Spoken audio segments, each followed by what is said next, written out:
The Bryan Woo Cy Young campaign begins with an outstanding performance and a W as the Mariners win the final game of this four-game set against the Athletics. What is up? What is going on, everybody? Welcome back and welcome into the Seattle Mariners post-game recap. Mariners earned the split in this four-game series against the A's by winning this one today 2-1 to improve to 2-2 on the young season.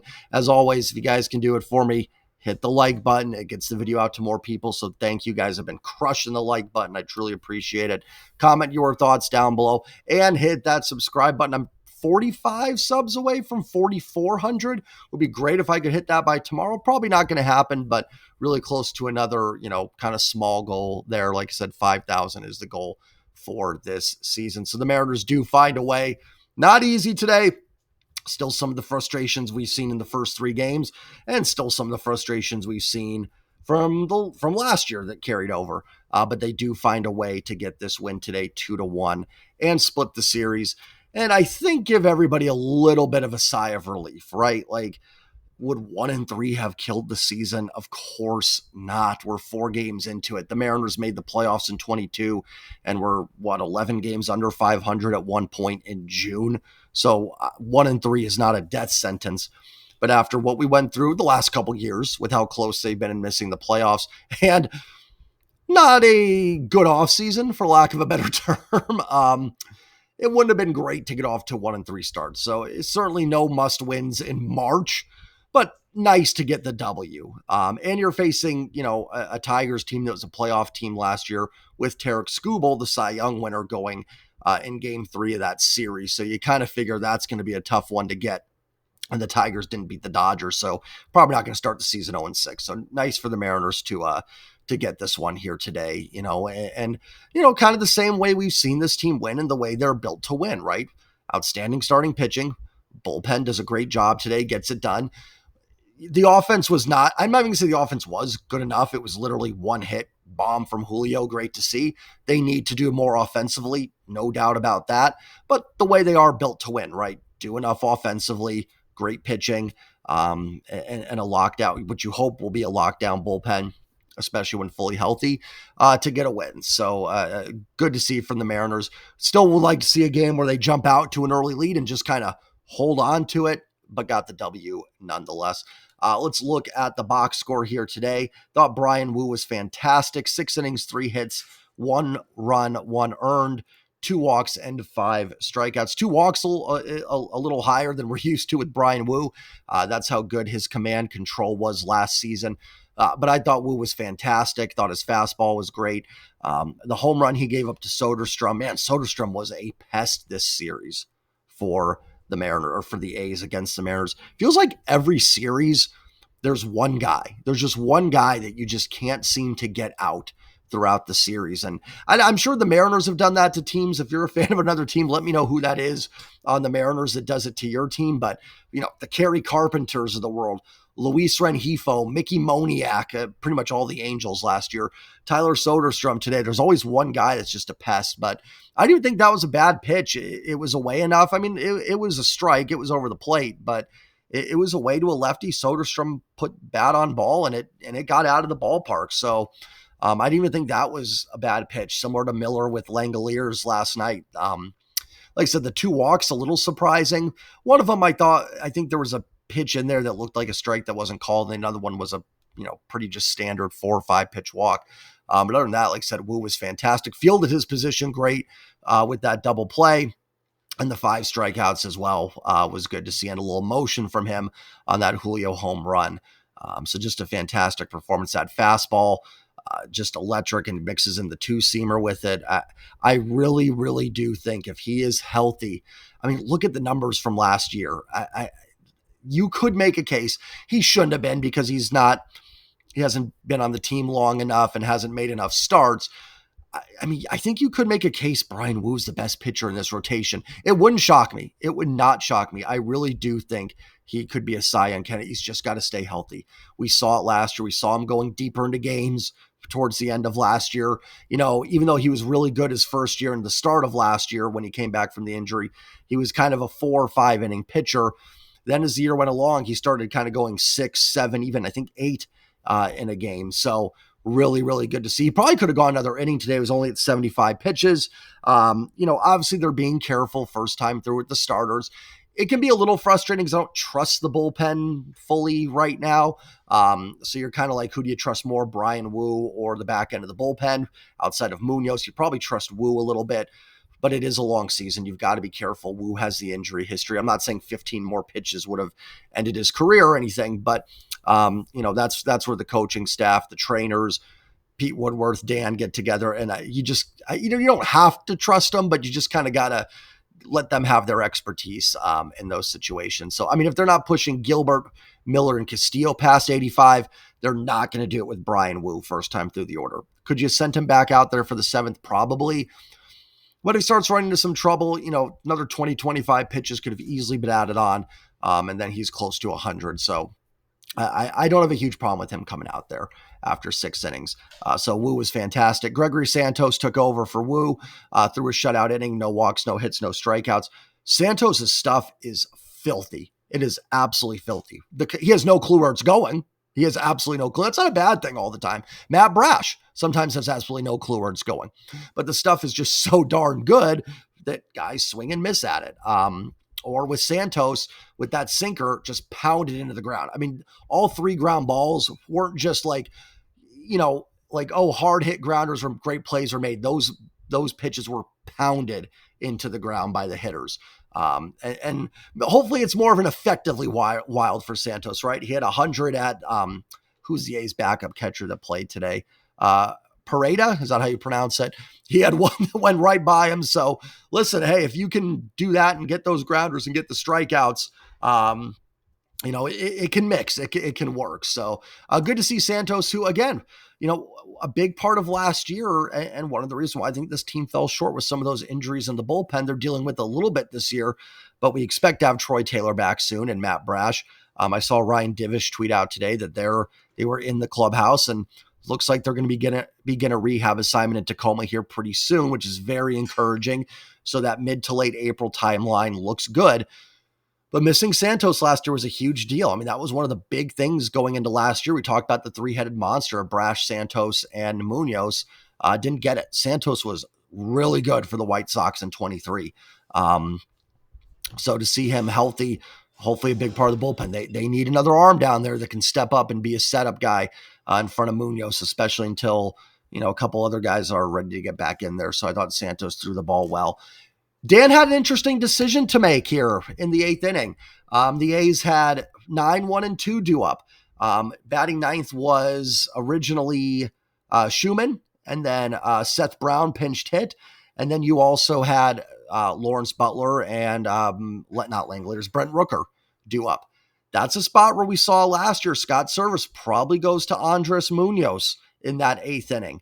And then you hope you add on more runs and you go to somebody else for the 9th inning. You use your best reliever for the best hitters. I don't have a problem with that. I would have no problem with Dan if he went to Munoz in the 8th there.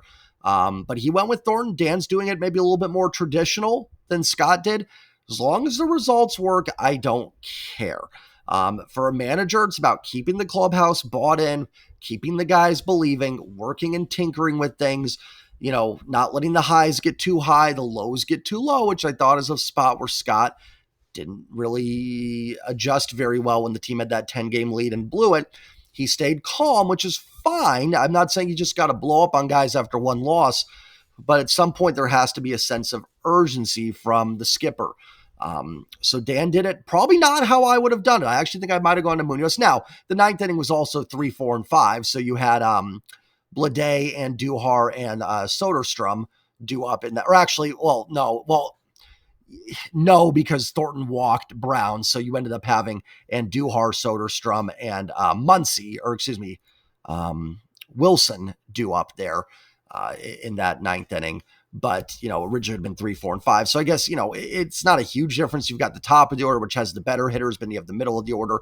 But just kind of interesting because that's, like I said, that was, even last year, Dan was here for 40 games, something like that.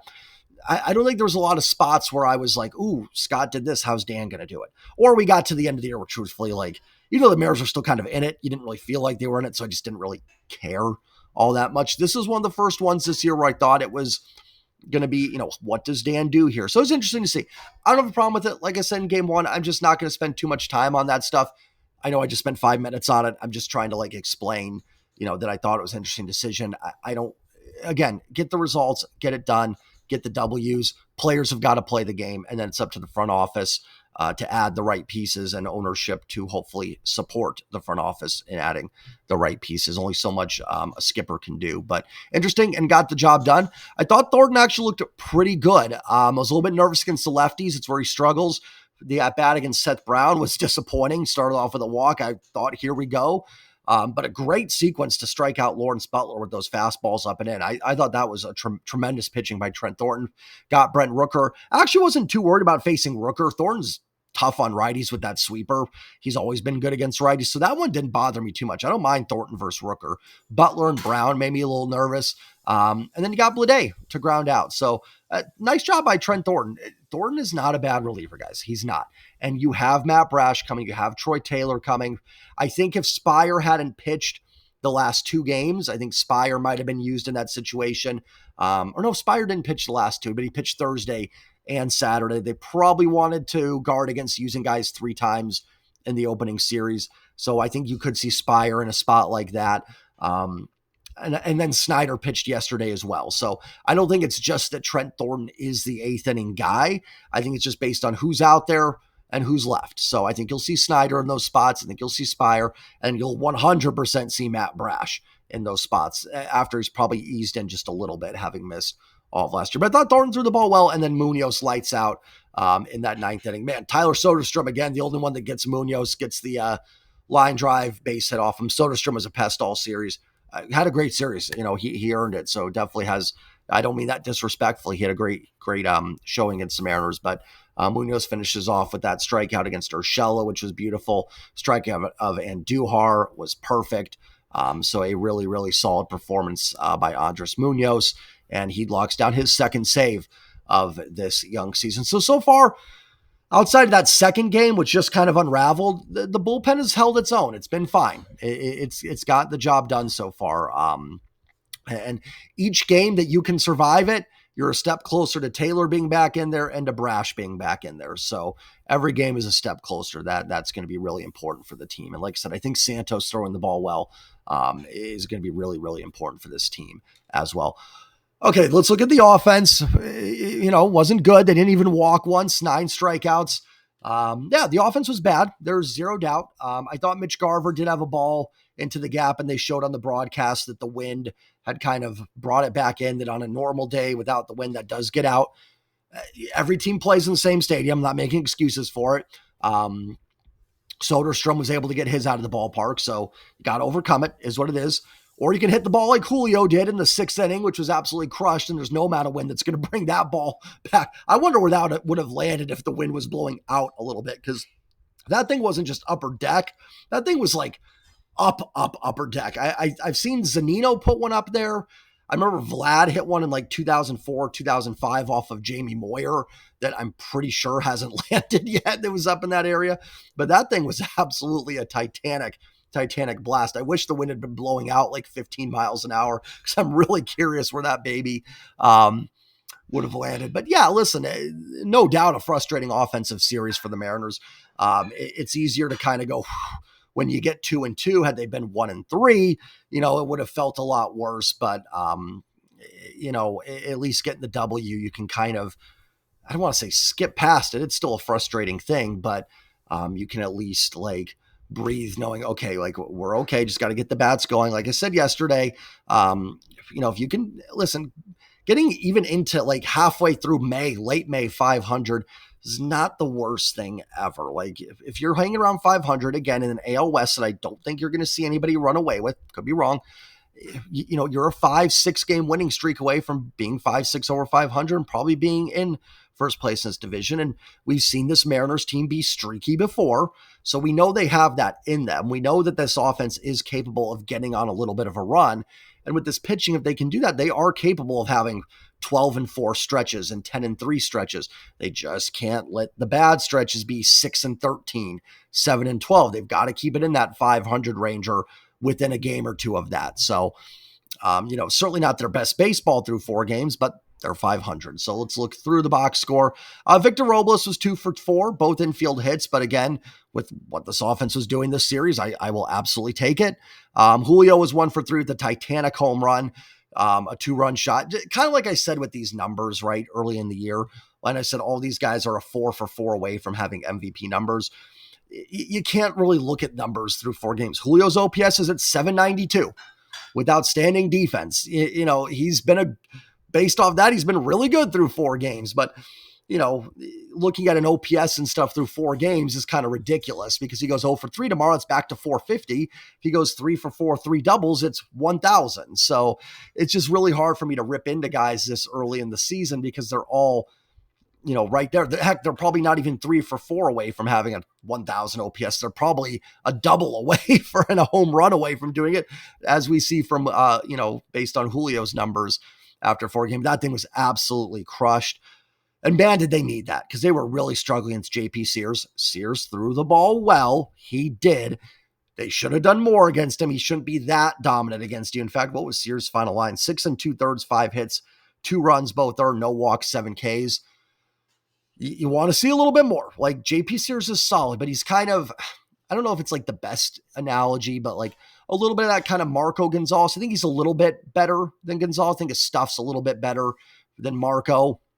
But he's a durable guy, kind of more of a middle back end guy. He's going to make every start for you. He's absolutely fine. JP Sears, a club controlled guy like that is great to have at the back end of your rotation, but you shouldn't be getting completely owned by him either. The Mariners offense needs to do a little bit more against a pitcher like that. So thank goodness Julio was able to do what he did, and Bryan Woo in the pitching held the A's to 1 run.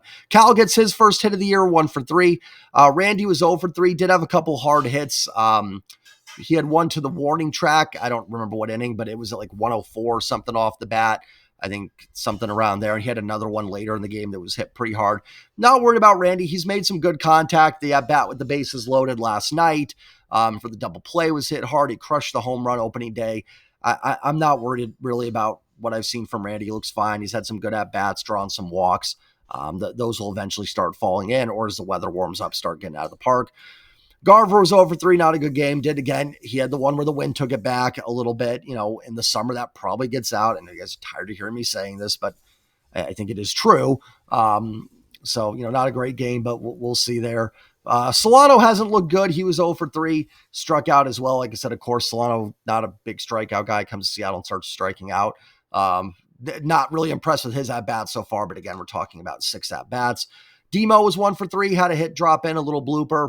As the line drives go for outs, the bloopers fall in. So good to see from Demo. He was caught stealing. Bliss had a tough game, 0 for 3. Glove looks good. Still saw some good defense out of him. So still been impressed. The swing and miss is there, right? Ryan Bliss is going to swing and miss at some pitches. Do want to see some more contact out of Bliss. That's my concern. He has some good patience at the plate. Defense looks great. Speed is definitely a weapon for him. Do want to see the contact a little bit better from him as we go forward here. JP 0 for 3, tough series for JP. JP to bounce back, but again, we're talking about 9, 10 at-bats here, or 11, 12 in the season. So, listen, the offense was bad today. Zero doubt about that. It was bad all series, but they find a way to go 2-2. It's the start of the year. Like I said, if you can hang around 500 for a little bit, not the end of the world. Tigers come into town. Like I said, they face Skubal on Wednesday. I mean, the Mariners made JP Sears kind of look like Tarek Skubal today. So what's the difference if they face Tarek Skubal? They make a lot of lefties look like Tarek Skubal. So, I don't want to say I'm not worried about that because Skubal is going to shut them down on Wednesday. We all know that's going to happen. Maybe someone just runs into one and Castillo's on his game and it ends up not being a problem. Would be great to get that W tomorrow, set yourself up where if you can just find a way to get one of those last 2, you win the series. Emerson Hancock makes his season debut tomorrow. See what Hancock can do. The Tigers were a pest for the Mariners last year. Not only did they beat them 5 out of 6, they won. That's probably what cost the Mariners the playoffs. They go 3-3 in those games. They're in. They are in the postseason, more than likely, would be my thought. And not only that, it wasn't like they were all close, nail-biting games that the Tigers pulled out late. See if the Mariners can maybe turn the tables on teams like that in 2025. And the Tigers are one of those teams. Not saying the season's going to be determined by how they do against the Tigers. And I'm not trying to go like, oh, we need to get revenge against them. I don't care about that stuff. But let's see if the Mariners can play a little bit better ball against a team like the Tigers, who is a good team, but a team I think the Mariners can beat for sure. I think that their Mariners pitching can shut down their offense, but we know the Tigers can throw the ball really well too. So it'll be a test. It's going to be another test for the offense, in this series. And then they'll finally go out on the road for the Giants home opener. I'll be in the Bay Area 1 week after. I got a trip going on for a buddy, kind of a bachelor party thing. I'll be in the Bay Area late April. We should have planned it April 4th and gone to the home opener for the Giants. I didn't even realize that was the schedule, to be honest. That would have been a fun game to go to. Beautiful park there in San Francisco, if you haven't been there. But yeah, so we'll see. Listen, not my favorite series ever, not one I'm going to, write books about how great it was, but the Mariners found a way to get a split in the series. The pitching looks great. All 4 stars I thought were good. And I don't even think all 4, maybe outside of Logan, I thought the other 3, we didn't even see their best stuff, and they were all fantastic. Munoz was great. Great to see Julio getting the ball at the home run. Let's see if the pitching can stay dominant. Hopefully Hancock has a good start tomorrow. And let's see if the bats can just produce a little bit more. Remember, these bats don't have to be great. It's got to be like good or mediocre plus or something like that. And this team can do some things this year. So we'll see what happens. Have a great afternoon, evening, everybody. Enjoy your Sunday. Enjoy the rest of the weekend. Think about becoming a channel member. I will have a stream for members probably Tuesday is my guess. I'll do a little stream for the game on Tuesday against the Tigers. Tomorrow's going to be tough. And then Wednesday's an afternoon game. And I think they're off on Thursday. So definitely we'll have a stream this week at some point for channel members. And I just did a video with a Sporkle quiz, doing some lineups, and I'll have another one of those up this week as well for channel members. So think about becoming a member. Streams are fun. We get to hang out, talk some ball. So I hope you guys enjoy that. Remember to like, comment, subscribe. Mariners find a way to get the series split.